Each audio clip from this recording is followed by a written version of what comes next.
Eliza Walker had always believed that the family dining room was more than just a place to eat. It was where life-changing decisions were made. Where silence carried more weight than words. Where people smiled politely while their hearts quietly cracked. That night, the long oak table was set neatly as always. Plates of warm food sat untouched, steam rising gently into the air. Outside, the lake shimmered through the wide windows, reflecting moonlight like a silver mirror. The lake house had been in their family for 3 generations. It wasn't just a house. It was childhood summers. It was fishing with Dad. It was Mom's laughter floating across the water. It was where Eliza learned who she was. And tonight, it was about to be taken from her. Eliza sat across from her parents, hands folded tightly in her lap. Her older brother, Mark, sat beside her, casually scrolling through his phone, unaware, or pretending to be. Her mother cleared her throat.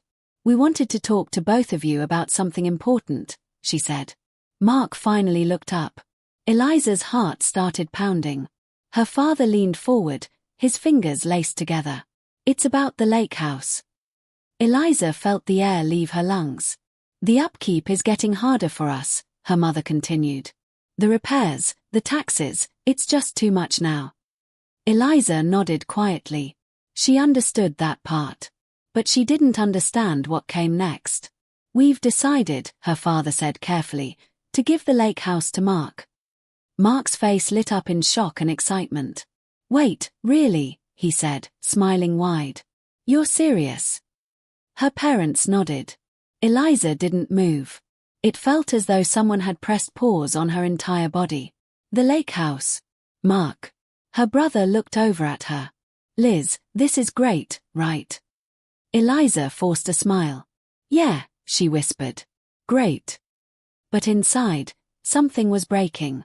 That house was where she stayed when her parents were sick. Where she cleaned, repaired, and paid bills without ever being asked. Where she went when she needed peace. And now it belonged to someone who rarely even visited. Her mother reached for Eliza's hand. "You understand, don't you? Mark needs it more. He's building a family. You're so independent." Independent. That word had always been used like a compliment, but tonight, it felt like a punishment. Because independent meant forgotten. Her father continued, "The lawyer will handle the paperwork. We'll all meet tomorrow." Eliza nodded. She didn't trust her voice. Mark was already talking about renovations and parties. Eliza barely heard him. All she could think about was how quietly her world had just changed. Later that night, she stood alone by the window in her childhood bedroom, staring out at the lake. The water was still. So was her heart. But not for long. Something was about to come to the surface. Eliza did not sleep that night. The lake outside her window glowed softly under the moonlight, the water moving gently as if it were breathing. That lake had always felt like a living thing to her, quiet, steady, and full of memory. Tonight, it felt like it was watching her, judging her, asking her why she had said nothing. She sat up in bed, hugging her knees to her chest. Her parents' voices replayed in her head. "We've decided to give the lake house to Mark. Not share. Not consider. Give." Just like that. She pressed her hand against her chest, feeling the ache grow stronger. It wasn't just disappointment. It was the pain of being invisible. Of being the one who always showed up, and never got chosen. Eliza slipped out of bed and quietly walked down the hallway. The house was silent. Mark's bedroom door was closed, probably filled with excitement and dreams of his new property. He would be telling friends, planning weekends, imagining a future that now included something Eliza had quietly protected for years. She stepped outside onto the wooden porch. The air was cool. The smell of the lake, clean, wet, familiar, wrapped around her like a memory. "How did I lose it?" she whispered. She had been the one who stayed when their parents were sick. The one who fixed broken doors, paid overdue taxes, cleared snow from the deck. And yet, she was never the one rewarded. Her phone buzzed. A message from Mark. "Crazy news, right? Don't worry, you'll always be welcome there. Always welcome. Not always belonging." Eliza wiped tears from her face. Something wasn't right. And deep down, she knew tomorrow's meeting with the lawyer was not going to be as simple as everyone thought. Eliza arrived at the attorney's office the next morning with a strange feeling in her chest. Not quite fear, not quite hope, but something unsettled, like the air before a storm. The building was old and made of red brick, sitting just a few blocks from the lake. She had driven past it many times without noticing it before. Today, it felt important. Heavy. Like it was holding secrets. Mark's car was already parked outside. Of course. He was always early when something benefited him. Eliza took a deep breath and stepped inside. The waiting room smelled faintly of old books and polished wood. Soft instrumental music played in the background, the kind that was meant to calm people down, though it only made Eliza feel more tense. Her parents were already seated. Her mother looked nervous, twisting her wedding ring. Her father stared at the floor as if it might reveal something he wasn't ready to see. Mark, on the other hand, looked confident. He sat with his arms crossed and a small smile on his face, the smile of someone who believed the future belonged to him. "Eliza," her mother said softly when she saw her. "You're here."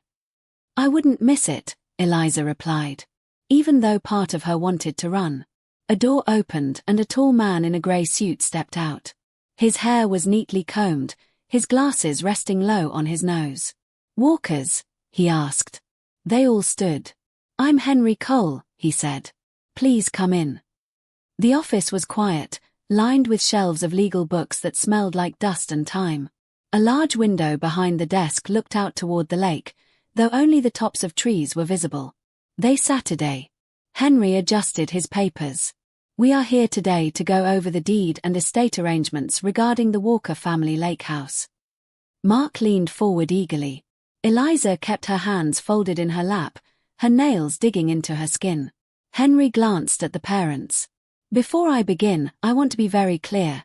This document is legally binding and includes several clauses that must be read aloud in full." Eliza noticed something strange. Mark looked suddenly less relaxed. Her mother swallowed. Henry opened the folder. "According to this deed, the lake house is being transferred to Mark Walker as the primary title holder." Mark grinned. Eliza stared straight ahead. "But," Henry continued, "this transfer includes several conditional clauses attached to Eliza Walker." Eliza's heart skipped. Mark blinked. "What?" Henry lifted his eyes. "Eliza Walker is named as a protected beneficiary under this deed." The room went quiet. "What does that mean?" Mark asked sharply. "It means," Henry said calmly, "that while you will legally own the house, Eliza retains specific rights that cannot be removed." Eliza slowly looked up.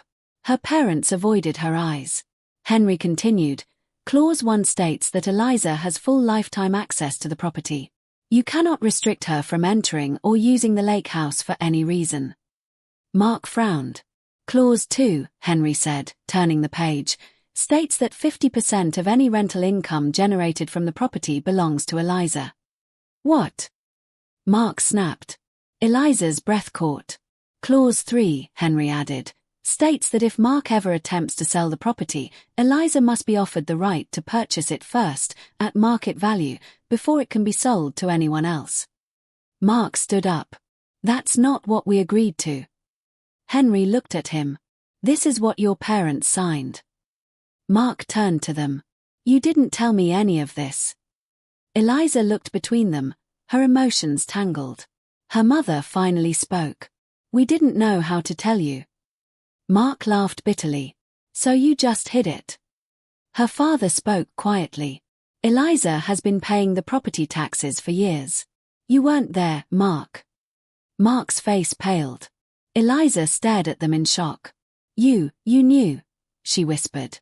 Her mother nodded. "We knew. And we wanted to protect you." Eliza felt tears rise. She had never asked for recognition. But she had deserved it. Henry folded his hands. This deed was written to reflect contribution, not favoritism. Silence filled the room.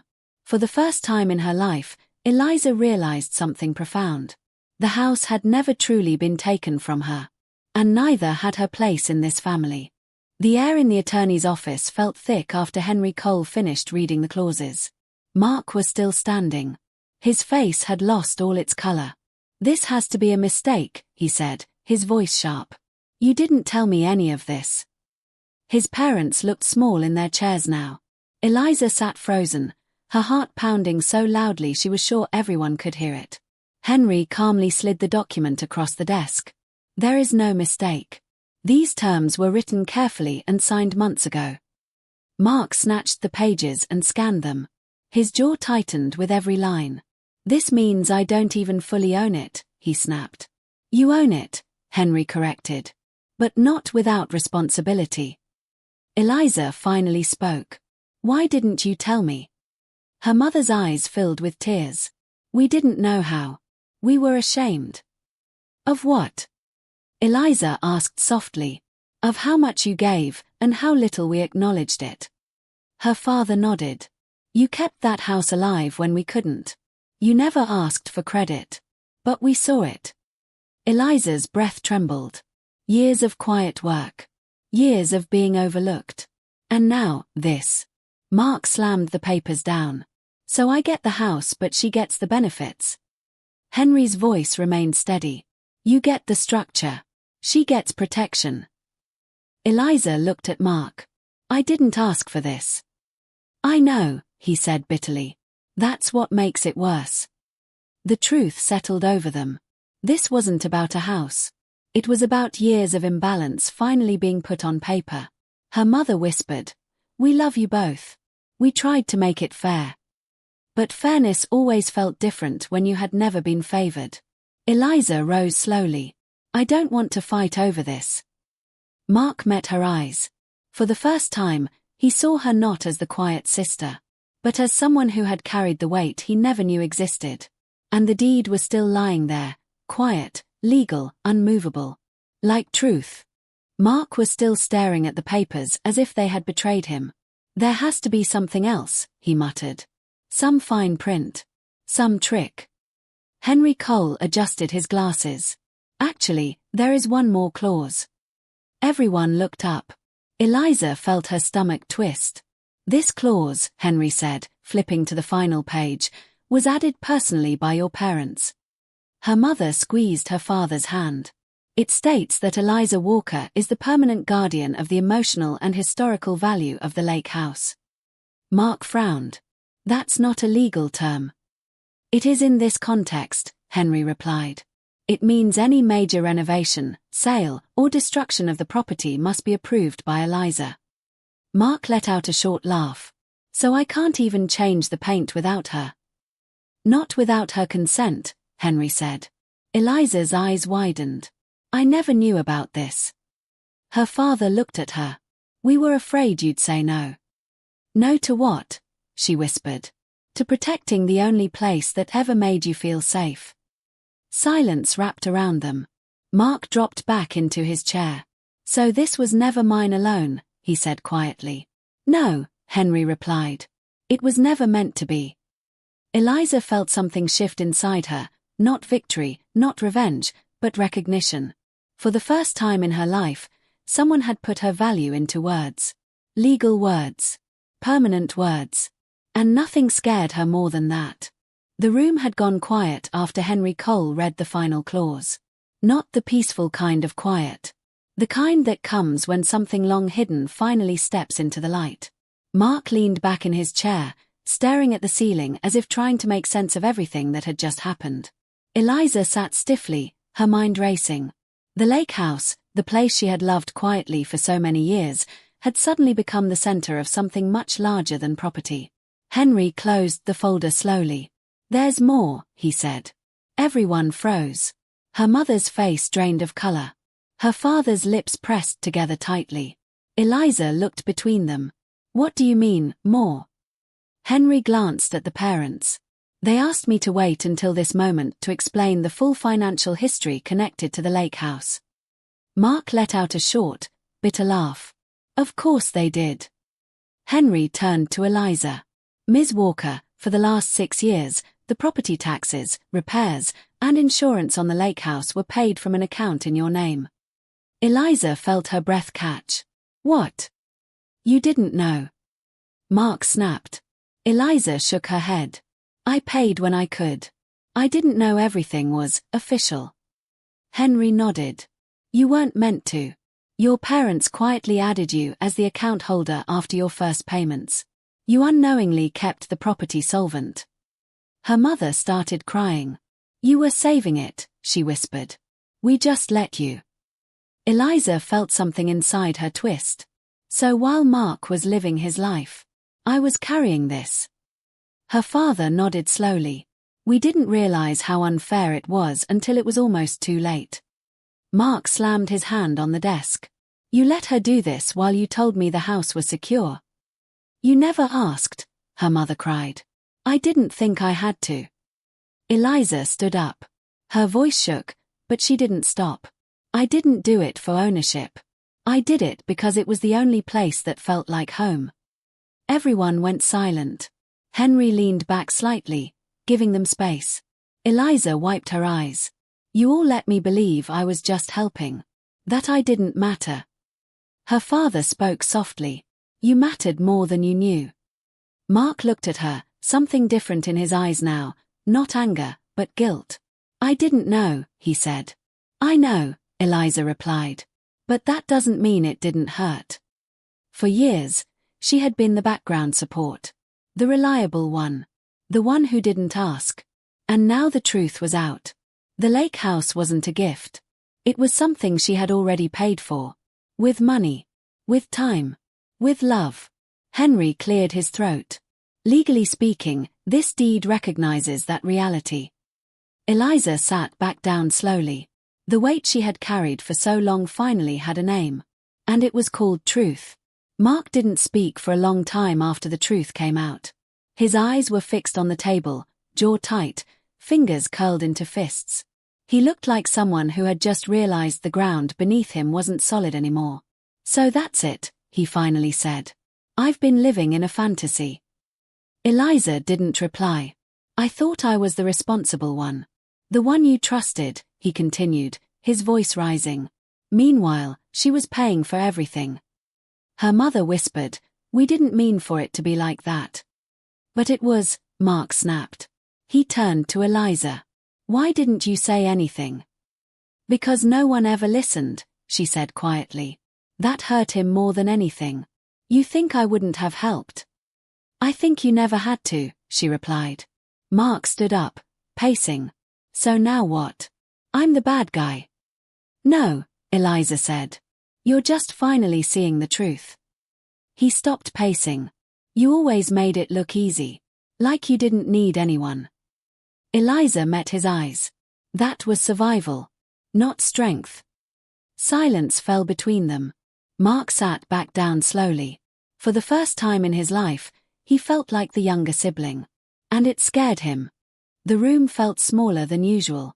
The afternoon light from the lake-filtered windows cut across the floor in slanted lines, casting long shadows that seemed to stretch the distance between them. Eliza's heart thudded in her chest, each beat echoing the years of suppressed pain she'd carried. She could feel Mark watching her. He leaned back in the chair, arms crossed, trying to maintain his usual air of superiority. But there was tension in his jaw, in the slight tremor of his fingers resting on the table. He was uncomfortable, Eliza knew that. And she knew exactly why. For years, she had been quiet. She had been the shadow in the family, the one who didn't make demands, didn't seek attention, didn't complain. She had been the responsible one, always cleaning up after everyone else, paying bills, keeping the lake house in shape, making sure everything was taken care of. All without recognition, all without gratitude. And now, sitting in the same room as Mark, she finally realized she had a voice, and she intended to use it. Mark, she began, her voice soft but steady. Do you even understand what the lake house meant to me? He tilted his head, a hint of defensiveness creeping into his expression. Of course I do. It's our family house. What do you mean? Eliza's eyes burned. It's more than that. It's where I spent every weekend of my childhood making memories, learning life lessons, and trying to keep everything together while everyone else ignored what was really happening. It's where I cleaned up after your messes, took care of the repairs, paid the taxes, And yet somehow, I wasn't even considered when the time came to decide who owned it. Mark's mouth opened, then closed. He didn't reply immediately. His silence, heavy and tense, made Eliza continue. You don't know what it's like to love something quietly, to pour everything you have into it and be invisible while everyone else gets the credit. And now, when it's supposedly yours, you're acting like it's all some prize you've won, without realizing how much of me is in this house. Mark's face reddened. His fingers gripped the edge of the table. Eliza, I didn't know. You never told anyone. That's because no one was listening, she snapped, her voice cracking with emotion. You didn't listen. Mom didn't listen. Dad didn't listen. And for years, I thought that was okay because I was supposed to be strong, quiet, dependable, the one who never complained. But it wasn't okay. It never was. Her parents shifted uncomfortably in their chairs, guilt and sorrow written all over their faces. Her mother's hands trembled in her lap. Her father avoided looking at her, staring instead at the polished wood table, as if it held answers he had long failed to give. Mark finally leaned forward, his voice rising. Eliza, No, she cut him off, the anger and hurt rising to the surface. You sit there and act like this is just about a house. But it's not. It's about every time I made sacrifices and no one even noticed. It's about being left behind, being ignored, being invisible in the family that was supposed to love me. Tears streamed down her cheeks now. Her voice softened, trembling with a vulnerability she had rarely allowed herself to show. Do you have any idea what it feels like to see someone else take what you've been protecting for years, and everyone acts like it's nothing? Like it was always theirs to take. Mark's eyes softened slightly, guilt flickering there, but it wasn't enough. Eliza, I never realized. Exactly, she said, her voice rising again, more controlled this time, like a dam breaking in a precise, purposeful way. You never realized. You never asked. You never noticed. And now you get the house, but I'm supposed to be happy because I still get a benefit from it on paper? That doesn't make up for a lifetime of being invisible. That doesn't erase years of silence and neglect. Her mother tried to speak, her voice trembling. Eliza, I don't want excuses. Eliza snapped, standing now. She paced a few steps, her fingers curling into fists. I want acknowledgement. I want understanding. I want someone to see me, not just what I can do for them, but who I am. And maybe it's too late for that. Maybe it's always been too late. Mark sat frozen. He opened his mouth, then closed it. His usual confidence was gone. The weight of her words, the years of hidden labor and unspoken pain, had stripped him bare. Eliza's voice softened again, and she turned to her parents. You wanted to protect me. Why? Because I always handled everything.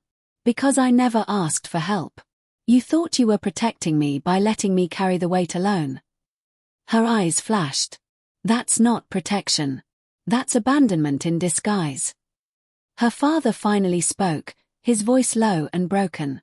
Eliza, we see it now. We've always seen it. We just didn't know how to acknowledge it. We were wrong. We failed you. Her mother nodded. We thought we were doing what was best for the family. But we ignored you, and we're so sorry. Eliza took a deep breath, the tightness in her chest slowly loosening. I don't need apologies, she said. I need to be seen. I need you to understand that I've been here all along, quietly holding things together, and that my work and sacrifices are real. Mark's voice was almost a whisper now. I get it. I didn't see it before, but I do now. I see you. Eliza turned to him, her eyes wet but determined. Then understand this, Mark. The lake house is more than a building. It's my childhood, my memories, my efforts, my care. You may legally own it, but that doesn't mean you understand it, or that you can just take it for granted. And if you ever try to disregard the history or the heart in this house, you'll have me to answer to. For the first time, Mark looked small in the room, no longer the confident older brother who always got his way.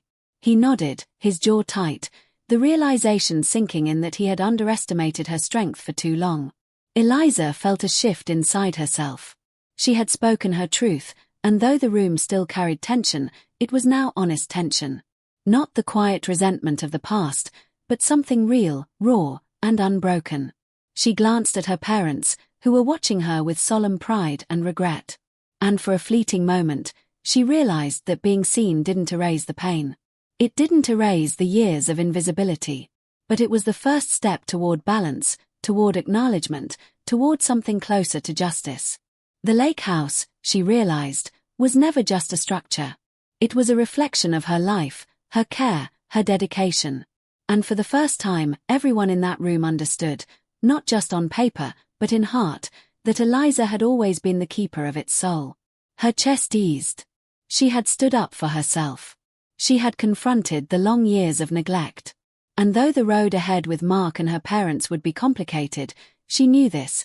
She would no longer be invisible. She would no longer be silent. And no one, not even her family, could take that away from her. The lawyer's office had emptied, leaving only Eliza, Mark, and their parents. The air was thick with unspoken words, heavy with tension and exhaustion.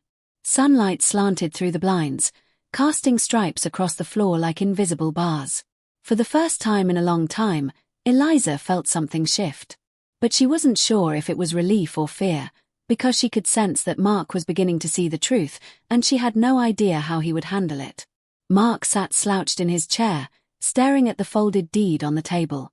His usual arrogance was gone, replaced by a quiet, almost painful introspection. He had spent his whole life believing that privileges came naturally to him, that attention, affection, and ownership were his by default. He'd thought he was the favored child, the golden one, always chosen, always prioritized. But the last few hours had cracked that illusion. Eliza watched him carefully. She didn't know if he was angry or scared. Part of her didn't want to care, not after all she had endured silently. But as she looked at him, she realized that the anger he carried was mostly confusion. He was trying to process that his perception of reality had been wrong for so long, and it terrified him. "Liz," he started quietly, almost like he wasn't sure he had permission to speak. I didn't know. I didn't know you were doing all that." His voice was low, trembling slightly. He finally looked at her directly, and for the first time, she could see the weight of guilt settle on his face like a physical thing. I thought the house was just ours. I didn't know you were paying the taxes. I didn't know you were fixing the leaks, keeping everything together. I didn't know you cared that much." Eliza's chest tightened. For years, she had been invisible, her contributions dismissed or unnoticed. And now, here he was, finally acknowledging them. Not with words alone, but with the raw, painful recognition in his eyes. "You didn't know," she repeated softly. "That's the part that hurts the most. That's the part that never changes, even now. You think just because I didn't yell, or fight, or make a scene, that it didn't matter. But it did. It mattered more than you can ever understand." Mark swallowed hard. He was silent for a long moment, as if trying to measure the enormity of what she had just said. Finally, he spoke again, his voice quieter, almost ashamed. I took it for granted. Everything. I always thought I'd just inherit it, you know? I didn't think anyone else had put so much into it. I didn't think anyone else cared like you did." Eliza's eyes filled with tears. She had long ago stopped expecting apologies, but she could see that Mark was finally realizing the depth of his oversight. "It's not about taking it for granted," she said, her voice trembling but firm. "It's about realizing that love, effort, care, those things don't come automatically with ownership. You can't just assume them. You can't just take them for granted because the law says it's yours." Her words hung in the air. Mark ran a hand through his hair, a gesture that had always been a sign of frustration in him. But now, it wasn't frustration toward her. It was frustration toward himself. Frustration that he had failed to see what was always in front of him. Frustration that he had been blind for so long. I feel like an idiot," he said finally, voice breaking slightly. "All these years. I thought I was the responsible one, the one everyone counted on. And now I see, you were the responsible one. You did everything quietly. You kept the house alive. You kept the family together in ways I never even noticed. And I didn't see it. I didn't notice you." Eliza blinked back tears. Her throat tightened. She had imagined this moment countless times, the moment her contributions would be recognized, the moment Mark would finally understand what she had carried silently for so long. But she hadn't imagined it would feel this raw, this fragile, this heavy with years of unspoken grief. "Mark," she whispered, her voice softening, "this isn't about guilt. It's about understanding. You don't have to feel guilty, but you do need to see me. Really see me. Not as the quiet sister, not as the helper, not as the shadow behind you. See me as me." Mark's shoulders sagged. He looked away for a moment, staring at the floor, his mind replaying memories he had long ignored. The weekend she had spent cleaning the house while he went to the city, the summers she had sacrificed her own happiness to maintain the property, the countless times she had paid bills without a word, the nights she had stayed awake worrying about leaks or broken windows, all of it had been invisible to him. And now he could see it, finally, in the words on the deed and the intensity of her voice. "I never thought about all that," he admitted. "I just assumed. I don't know, that someone was taking care of it. And I never even considered it might be you. I just assumed it would always be fine. That it would always be there. And now I see, it was you who kept it alive." Eliza's chest felt like it was both breaking and lifting at the same time. "Yes," she said softly. "It was me. But I didn't do it to get credit. I did it because I loved the place. Because it mattered. Because it was home." Mark's gaze softened. He leaned forward, resting his elbows on the table. I didn't realize how much it mattered to you. I didn't realize that it wasn't just a house for me. That it was your home, too." Eliza nodded, tears spilling freely now. "It always was." For the first time, Mark sat in silence, not trying to argue, not trying to defend himself. He just listened. He absorbed the weight of what she had endured, the quiet strength she had displayed all these years, the sacrifices she had made without complaint. And in that silence, a shift occurred, a soft, trembling awareness that he had been blind, and that the responsibility of truly understanding and respecting Eliza was now his to bear. "You know," he began slowly, choosing his words with care, "I always thought I had it all figured out. That I was the one who mattered most. That I would be the one to inherit everything. And I guess I thought that meant I would just automatically get what I wanted. But now I realize, that's not what it's about. It's about the people who put their heart into it, the people who actually care for it. And you've always cared more than anyone else. Even me." Eliza swallowed, feeling the tension in her body release slightly. It wasn't fully over. There were still wounds that needed time to heal. But for the first time, she sensed that Mark was starting to understand her, not just the deed on paper, but the woman behind it. Mark's voice broke further. I want to make it right. I don't know how yet. But I see it now. I see you, Eliza. And I don't want to take it for granted again." Eliza felt a mixture of relief and wariness. Words could be easy, actions were harder.